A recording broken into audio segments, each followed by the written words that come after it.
قدیما این چیزی که توی زبانهای هندو اروپایی کلن الان به مرد اطلاق میشه به معنی انسان بوده در کل. یعنی این هم توی انگلیسی اینجوری بوده هم توی فارسی. خیلی جاها ما توی شعرهای قدیمیمون وقتی که اومده مرد منظور انسانه.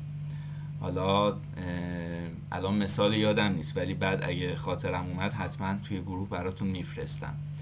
مخصوصا چیزای پندآموز که مثلا مرد بعد اینجوری باشه، مرد بعد فلان باشه، مرد مثلا اینجور. منظور انسانه، مرد به معنی انسان بوده. توی انگلیسی هم همینطوره. مرد معنیش فقط مرد نمیشه، به معنی انسان هم هست و من هم مردها میشه هم انسان ها. و اینجا میگه a brotherhood of man، یعنی یک برادری انسان ها، برادری میان انسان ها. یعنی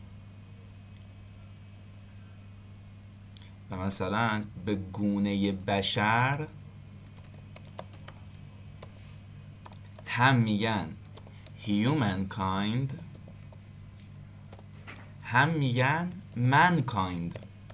این رو زیاد میبینید، به نوع بشر، گونه بشر، mankind زیاد میگن توی حتی متون علمی.